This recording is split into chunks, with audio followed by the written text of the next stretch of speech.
First of all, let me say good afternoon. And let me also say thank you for inviting me to participate. And third of all, I apologize for speaking in English. I can read and write French, but I have too much respect for your beautiful language to actually speak French. So my presentation today actually talks about a philosophy called ecomechanics. And that's a way of integrating the biomechanical properties of plants with the environment in which they operate. We all know that there's a very tight correlation between structure and function, but what is often neglected is that structure-function relationship has to be cast in the context of the environment and also in terms of the history, the evolutionary pathway by which structure-function relationships have come into being. And it's not until we really integrate the interactions between all four of these foci that we really can't understand the biology of an organism, such as a tree. Now, my talk today is really divided into four parts. The first is dealing with the physical constraints that all organisms, especially plants, must face and deal with, and how they've been dealt with, how they've been bypassed. I want to give you then a few examples of those constraints and illustrate how plants have dealt with them. And then I want to talk about the interactions of all of those constraints. And in fact, constraints really should be looked at as opportunities. And then finally, I want to talk about the challenges and the benefits of modeling. So let's start off with the idea of physical constraints. What you see here is a short list of the fundamental biophysical laws that plants have to deal with, whether they live in water or in the air. And there are the representative formulas. And I'm not going to deal too much with the mathematics, but what's really important is to point out that in each of those equations, there are parameters that cannot be varied by an organism. There's no way to obfuscate them. But in each of those equations, there are also parameters that can be manipulated by organisms, either by virtue of evolutionary transformations or ontogenetic responses. So if we come to my country, anytime a presenter talks about a particular topic or seeks external funding, they have to prove the concept. They have to show proof of concept.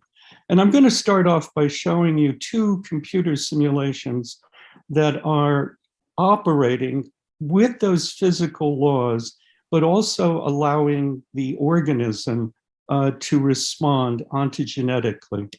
So the first one is a little computer program showing a single seed germinating and propagating.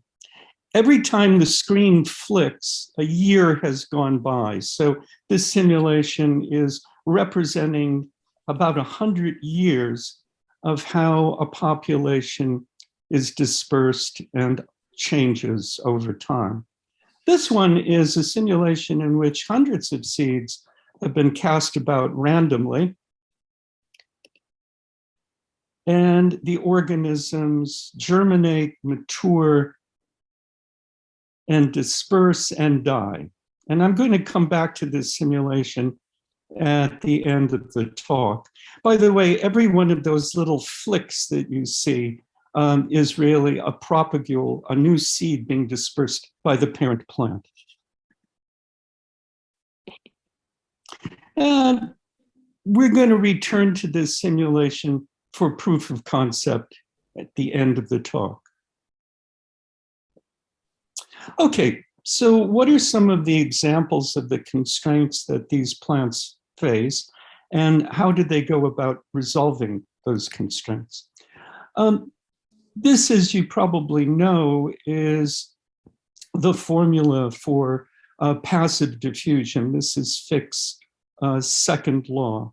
And what you see is a parameter called the diffusivity, which essentially describes the ability of a molecule, in this particular case, a non-electrolyte, to diffuse across some distance as a consequence of a difference in concentration between the outside and the inside.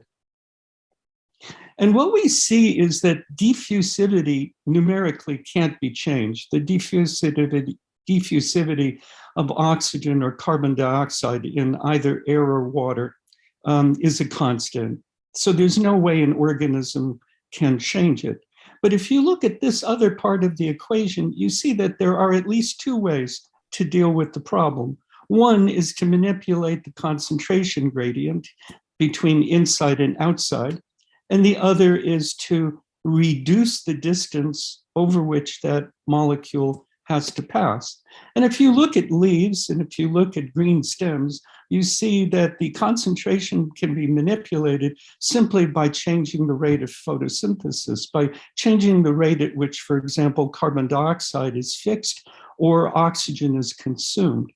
And of course, by narrowing the distance, by increasing surface area with respect to volume, you can also change the flux, the amount of material diffusing from the outside to the inside or from the inside to the outside. So this other formula is Lambert's or De Beer's law, which talks about the ability to absorb energy or a material. And that's equal to the emissivity at any particular wavelength. In other words, the ability to actually absorb the material. And then there's the concentration of the material and the distance through which it has to pass through a medium such as water or a leaf. And so here are cross sections through leaves. And what you see is the cross sections are taken from the same tree. This is a shade leaf deep within the canopy, and this is a sun leaf exposed to sunlight. And what you see is the plasticity of development of leaf, which takes advantage of this equation in the sense that when you're looking at a leaf that's exposed to high radiance, there's a concentration of the chloroplasts very near the surface. But because there's a high intensity light, the chloroplasts are distributed over a greater thickness through the leaf. And you see the same plasticity, only a different response to the lower light intensity in the inner canopy. See, the leaf is thinner because light is being absorbed in the upper surface. And because there's such a low intensity, the amount of light reaching the bottom of the leaf, it doesn't really favor the placement of more chloroplasts. Now, this is the equation for a drag force. In other words, this is the effect of wind or water pressure on an obstruction to flow, such as a tree or even an alga within the ocean. And you'll see here the density of the fluid. So in this case, it's the density of water or the density of air. This is the projected area, the sail area of the obstruction. This is the velocity squared, the velocity of the moving fluid, either air or water. And this is the drag coefficient. And what I want to illustrate is that the drag coefficient, which is often listed in textbooks as a constant numerical value, is not. The drag coefficient actually can be dramatically changed as a function of the flow speed, illustrated in this graph, or in this graph as a function of the Reynolds number. The other thing that can be changed, of course, is the projected area towards the oncoming flow. This is a photograph of a fig tree taken in Hawaii. To scale, this is a 6-foot tall individual. And what you're looking at here is the direction of flow is almost every day from this direction to this direction. So you're looking at the silhouette And in this photograph, you're seeing the projected area of the whole tree towards the oncoming wind. And what you can see is this organism has essentially sculptured itself over many, many years of producing twigs. Those that are in upwind can be damaged by the wind. And so the ones that are protected on the downward side continue to grow. And so this illustrates the plasticity of the tree. So what you're seeing here very clearly is a response to the physical environment, that some parameters can't be changed, such as the density of the medium, and other parameters are totally unpredictable because wind speed can change in a matter of minutes from a very slight breeze to a hurricane, particularly in the Hawaiian Islands. And you even see aquatic plants doing the same thing. They're deflecting and they're changing their sail area in response to the magnitude of the oncoming flow of water. There are other ways in which plants can respond and cope with physical environments.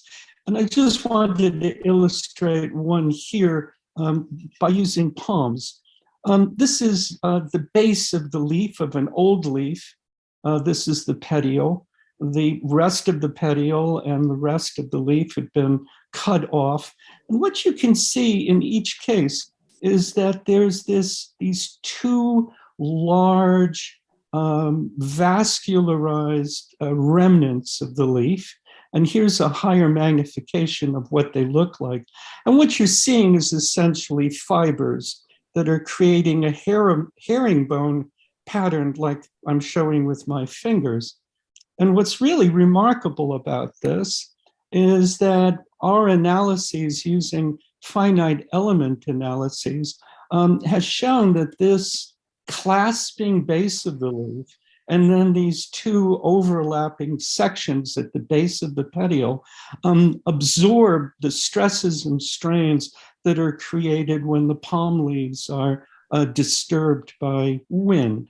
And this is a mock-up, a small little finite element grid. The stem would be passing through this sleeve-like base of the leaf, and the rest of the leaf would be attached out here. And I just want to show you what is called harmonic damping. So this is mimicking what would happen if there was a gust of wind perturbing the mechanical stability of what originally was a resting leaf. And you see that that one-time disturbance produces a high amplitude disturbance, but then there's this harmonic damping such that the leaf, the base of the leaf, returns back to its original equilibrium position. This damping is a consequence of the degree to which the tissues in the leaf are hydrated, because the water in the leaf actually introduces an inertial capacity that is equivalent to the water that you can find in the compartments in the ballast of a ship. Because of its inertial resistance to perturbation, it actually dampens the potentially catastrophic collision with another object. Okay. So another component here, this equation shows the flux of water flowing through a tube. What you're looking at here is a bunch of physical constants, including the viscosity of the fluid, whether it's water or sugar sap.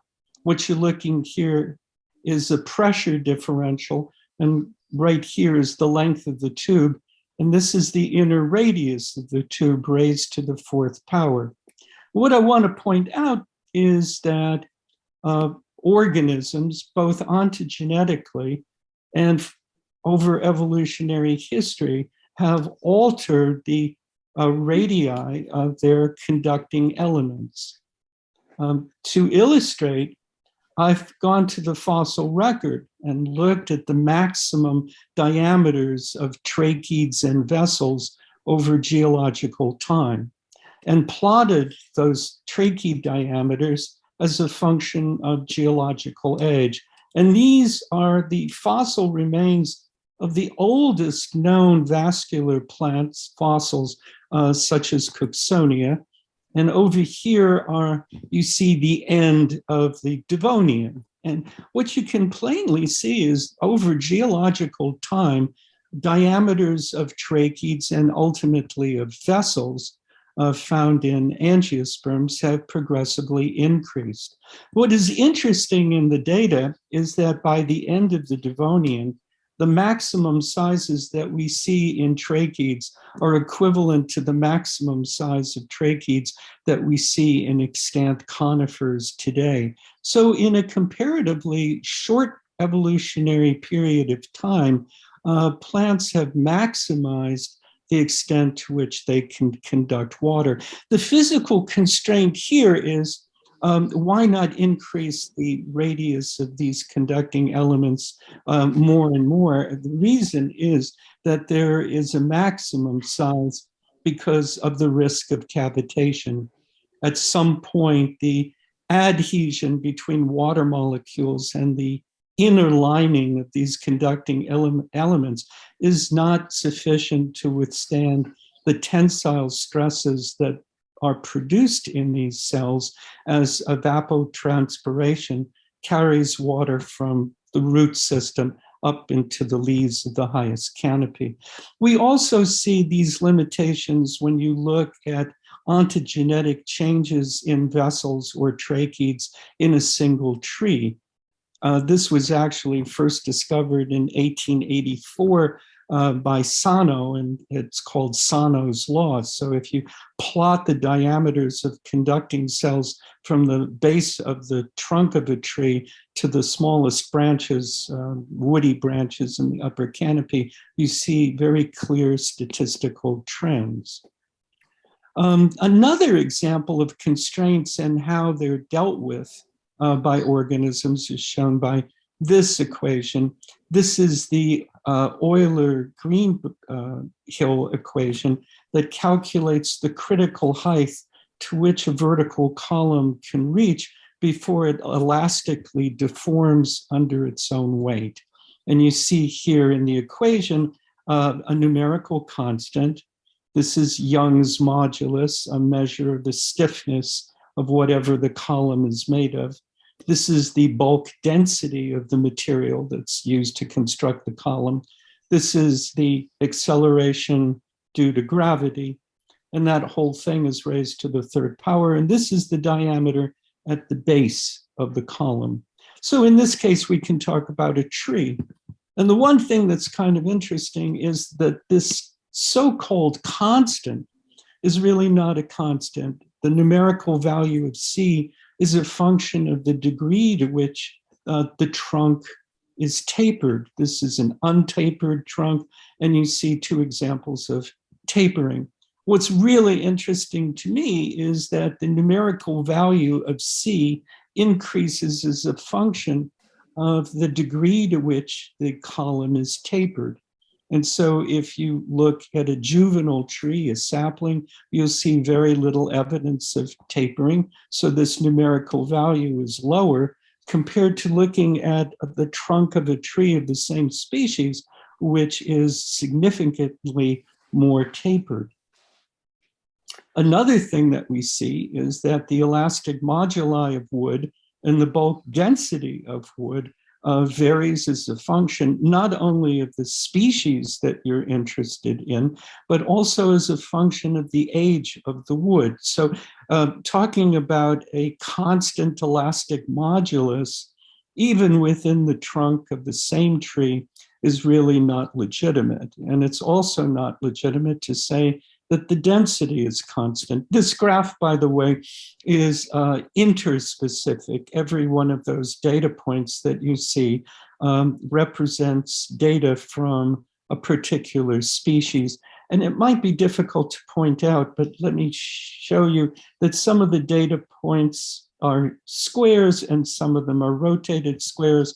This is a data point from a conifer. This is a data point from an angiosperm. And you can see that there's significant overlap between conifer woods and angiosperm woods.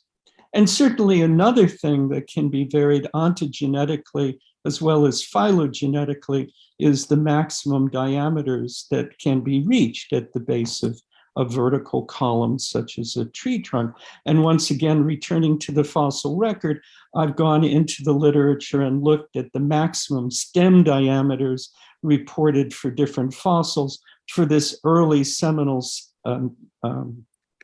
phase in land plant evolution from the Upper Silurian to the Upper Devonian. And you can clearly see that phylogenetically, different species evolved to reach greater and greater heights. In fact, when you look at the data points that we see by the end of the Devonian, we see tree-like organisms that reach comparable heights seen in today's world floras. What's interesting in my mind is that these maximum heights were not reached by gymnosperms by the end of the Devonian or by angiosperms, because neither gymnosperms or angiosperms were alive then.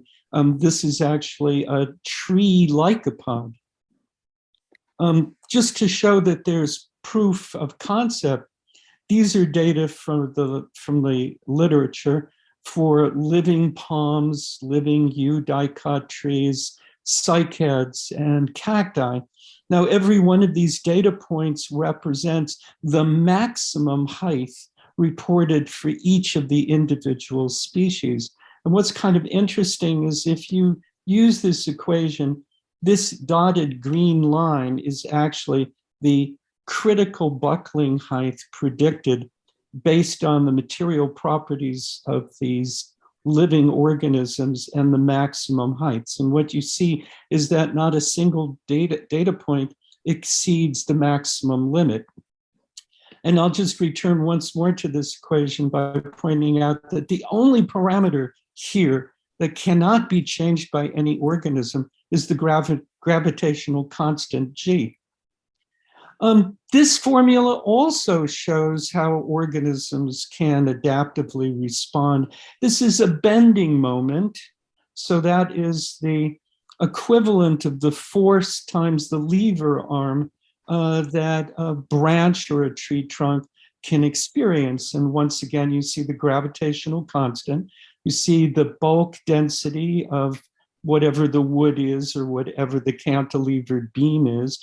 And there you see the volume and the length. And that we find that this bending moment is a function, the sine function of the angle to which it's cantilevered. So if we look at this equation, once again, we can see that the bulk density of plant materials can be varied both ontogenetically and phylogenetically. And the other thing that we see is that the angle to which a branch or a cantilevered beam can be displayed in 3 dimensions is a function of the sine of the angle. And just to remind you that if you have a vertical cantilever, the sine of that is 1. And if you have it vertically downward, the sine of that angle equals 1. And so if you start looking at the display of branches, here's an example of a nice conifer. You look at the upper branches, they're almost vertical, which means that the numerical value of this function is very close to 1. And towards the bottom, not particularly well illustrated here, it's decreasing again. So when is the maximum of this? It's at a 90-degree angle, and you see that most of the branches have avoided having a 90-degree display. Okay, interactions of these constraints and the opportunities that they afford organisms. So here are all of those equations that we've looked at, and in these red boxes, we see the variables that can be manipulated through the ontogeny or phylogeny of plants. And the simulation that I showed you in the very beginning of the talk is based on those equations and based on the fact that plants can manipulate them, trees can manipulate them. The mathematics really boils down to banking the energy that plants achieve through photosynthesis, and then allocating that energy to the construction of the different parts of the plant body. And in this case, very simplistically, the canopy, the trunk, and the root system. This little diagram illustrates conceptually what we're talking about. The tree can be modeled as a vertical trunk displaying, in this case, a very simplified canopy, illustrated as a hemisphere. There's a certain amount of energy that's being intercepted by the projected area of the canopy. And that energy then is converted into leaf biomass or stem biomass or root biomass. And so that energy converted into growth per year and displayed in terms of the change in the leaf biomass, the stem biomass, and of course the root biomass. Now this is a flow diagram showing what an individual plant will experience over its lifetime. It starts off as a seed, a propagule, and the question is, does it have enough energy for growth? Yes. Can it reach reproductive maturity? Yes. Then there's energy for reproduction. And you can see that this is all an iterative pattern. What is interesting in my mind is that there's more ways to die than there is to actually reach reproductive maturity and have enough energy to reproduce. This is actually a critical component in the simulations that I did show you, and I want to return now to those simulations. And I think for brevity, we'll just review what happens with a single seed. You can see the population spreading. You see the older individuals towards where the first seed originated. You see the younger individuals towards the perimeter. And this is what happens in the community. And you'll see that there are regions of death that open up light gaps where seeds have a greater opportunity to survive and mature. There's one opening up right in here. What you're looking at is a simulation that goes on for well over 400 years. Now, the real issue is, does this really tell us anything in a real way? So we started searching the literature and we found a beautiful experimental data set published by the University of Firenze in Italy. What they did is they had a monoculture of Abies alba, and they followed the growth of that forest for 80 years. And they recorded the standing biomass of leaves and the standing biomass of stems through empirical observations. And we decided to program our computer simulations with the biomechanical and physical properties of Abies alba to see whether or not we could mimic the results, the empirical results recorded by this study. And these are the data that the simulations gave us as a function of the age of the forest. So you see here, I think they started recording at 10 years and they kept on going past 90 years. What you're looking at here is the growth of leaves, the growth of stems per year, the standing biomass of leaves, the standing biomass of the stems, the mean diameter of trees, and the mean height, all plotted as a function of age. The data that were reported in the literature are shown as little x's, and the computer simulation The results are shown as open circles. The computer simulation mimicked, as best as we could see, every parameter that was empirically recorded from this forest. Another important point is shown here by this arrow. This is the computer simulation's prediction as to when individuals in the forest would reach reproductive maturity. It turns out that the computer simulations and the empirical data agree within 1 year. I point this out to you because there was nothing in the computer simulation that was programmed to predict when reproductive maturity would be reached. So this prediction by the model is essentially an emergent parameter that had nothing in the original algorithms of the computer program. So that's why I emphasize this component in the flow diagram. The computer simulations actually managed to mimic the results. So I want to end my talk now by talking about the challenges and the benefits of computer modeling.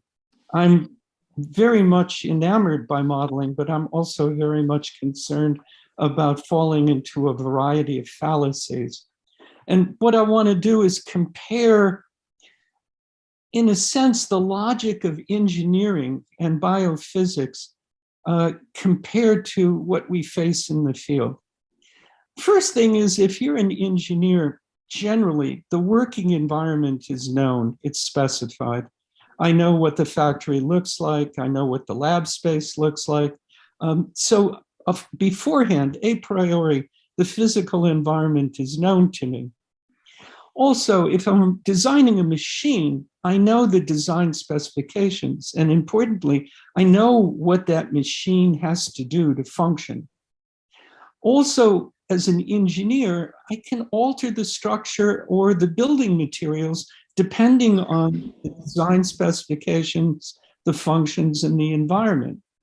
And generally, machines have one function. A structure has one function. A toaster toasts, a vacuum cleaner vacuum cleans. And so I can maximize the performance of that function. And if I'm a physicist, well, one good, accurate measurement of something is usually sufficient. Now, what I face as a biomechanicist is that the environment can change often dramatically. We already know that wind speeds and water flow rates can change within minutes. An oak tree that germinates in one site might exist for 300 years, and the environment will be changing day to day, year to year, decade to decade. The other thing is, very often we have to infer the function of a biological function, of a biological structure. So I grow roses. Many of my climbing roses have thorns on them. Actually, technically, they're not thorns, they're called prickles. But I have to infer what those do. If you read the literature, a lot of biologists think that those thorny-like things stop animals from eating roses. I can tell you that the deer and the rabbits are not deterred 1 minute from eating my garden. So what is the function of those thorns? Well, one might be grappling hooks. I find them predominantly expressed on climbing roses. And so these hooks might function in a very different way than the textbooks tell me. The structure and materials of plants and animals, well, they have a history. They've all evolved over time. And there are phyletic constraints to changing structure and materials divergent from those that were in the ancestral form. And the next thing is organisms are multifunctional. They're performing many functions simultaneously. So those functions can't be maximized. At best, they can only be optimized. And finally, to really look at the biophysics of an organism, We have to take multiple measurements of material properties, of structural properties, of any property. When I teach to my students, I say, look, if you're a physicist and you accurately measure the mass of an electron, you know the mass of an electron throughout the universe. If you're a biologist and you weigh a rabbit, the only thing you know is the weight of that one rabbit at that particular time. So multiple functions, multiple measurements versus one measurement. Biophysics and biomechanics, certainly we have to work a lot harder. So how do you evaluate a model? Well, as I've shown, the typical way is to fit predictions to the empirical data. But how do you define the metric to measure? Do I do a regression analysis? Do I do a multiple regression analysis? What are the criteria that say those predictions and the empirical data seem to fit well? I also point out that a model can give the right answers for the wrong reasons. Ptolemy's astrolabe gave beautiful predictions of astronomical phenomena, but remember the model was wrong because it had an Earth-centric perspective rather than a Copernican or a Galilean worldview. Defining the scope of a model, what's the limitations to the application of the models? It's very tempting to extrapolate data, to extrapolate what a model predicts. And I would point out that as scientists, we always use models to generate hypotheses, but there's a huge difference between a hypothesis and an extrapolation. An extrapolation sometimes isn't tested, whereas a hypothesis must be. Another way of evaluating a model is the appearance of emergent properties. And I pointed out to you in my models, they predicted the age at which Abies alba reached reproductive maturity. But there's a real challenge there because that prediction, even though it's an emergent property, introduces the temptation to assume there's cause and effect. And we always have to remind ourselves of the fallacy of causality. Correlation does not prove cause and effect. So with these words from an old man, I say thank you very much, and I hope to be able to answer some of your questions.